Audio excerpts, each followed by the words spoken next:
Hello friends, ఎలా ఉన్నారు? అందరూ బాగున్నారా? Welcome to KLK kitchen and blogs.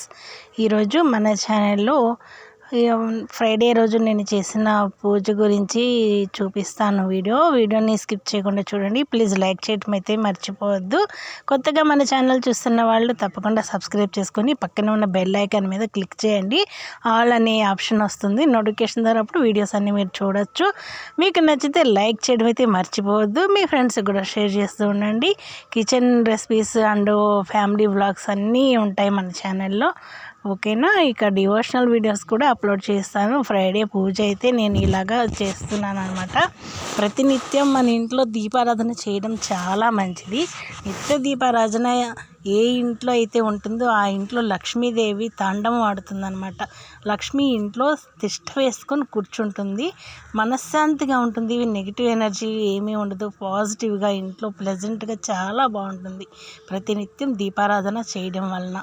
ఇక శుక్రవారం అంటే మరి ప్రత్యేకంగా మనం ఎక్కువగా పూజ చేస్తాం. బాగా అమ్మవారికి నైవేద్యాలు వెరైటీగా చేయటం అంటే కొంచెం స్పెషల్ పూజలాగా ఉంటుందన్నమాట. నేనైతే నిత్య దీపారాధన చేస్తాను. ఇంకా ఫ్రైడే, సోమవారం అంటే మండే రోజు కూడా శివయ్యకి ఇష్టంగా నేను చాలా బాగా పూజ చేస్తామన్నమాట.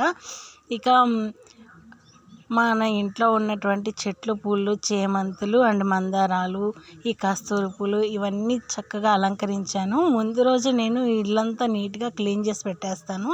పూజా సామాను, ఇల్లు తుడవడం ఇట్లాగన్నీ గురువారం రోజే మనం చేసి పెట్టుకోవాలి. గురువారం ఇల్లు క్లీన్ చేసేటప్పుడు రాళ్ళ ఉప్పుని మనం కొంచెం నీళ్ళల్లో వేసి ఆ ఇల్లు తుడిచేటప్పుడు కనుక రాళ్ళ ఉప్పు వేసి క్లీన్ చేసామంటే ఇంట్లో ఉన్న దారిద్రం అండ్ జ్యేష్ఠాదేవిని కూడా ఇంట్లో నుంచి పంపేసి లక్ష్మీదేవికి ఆహ్వానం పలుకుతున్నట్టు అనమాట.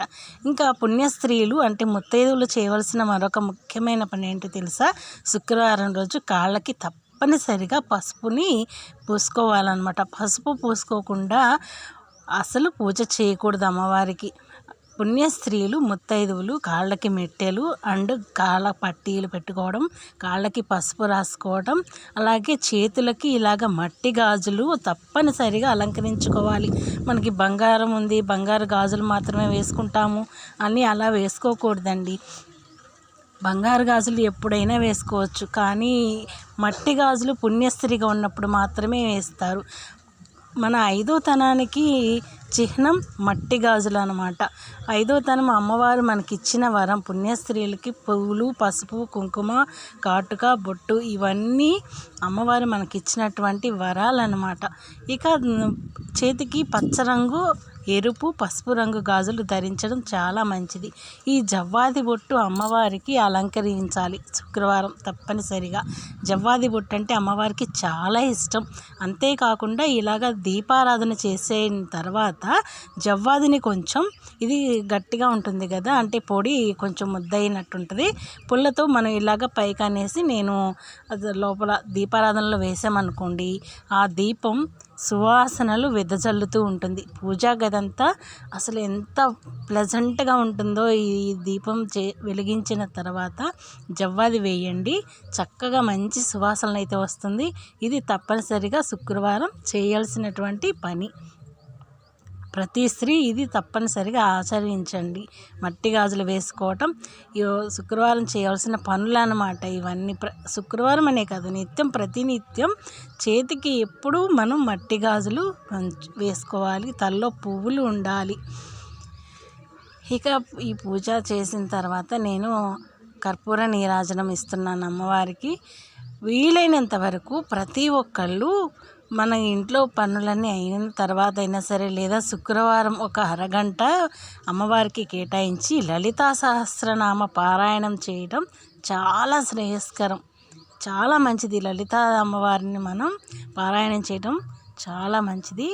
నేను పూజ చేసిన తర్వాత లలితా సహస్రనామం పారాయణం చేశాను.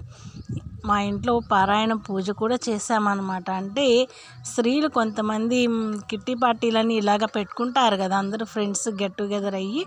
అలాగే లలితా సహస్రనామ పారాయణం చేయడం కూడా మంచిది. ఒక వారం ఒక్కొక్కళ్ళ ఇంట్లో అని, లేదా ప్రతిరోజు మీకు వీలైన సమయాన్ని బట్టి మీరు కేటాయించుకొని లలితా సహస్రనామ పారాయణం చేయటం ప్రారంభించండి.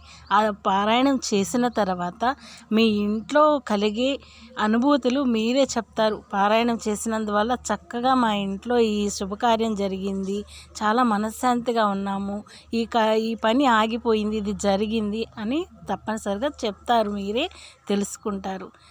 వీడియో చూస్తున్న వాళ్ళు లైక్ చేయడం అయితే మర్చిపోవద్దు. అమ్మవారి ఆశీస్సులు తీసుకోండి. ఇక నా పూజ అయితే అయిపోయిందనమాట. ప్రశాంతంగా కూర్చొని చాలా మనశ్శాంతిగా పూజ అయితే చేసుకున్నాను. తర్వాత నేను లలితా సహస్రనామ పారాయణం చేశాను. మీకు ఇష్టమైన ఏదైనా సరే అష్టోత్తరం, అమ్మవారి అష్టోత్తరం, లలితా చాలీసా ఇలాగ ఏదైనా పారాయణం చేసుకోండి. ఇక నా వీడియో నచ్చినట్లయితే ప్లీజ్ లైక్ చేయడం అయితే మర్చిపోండి.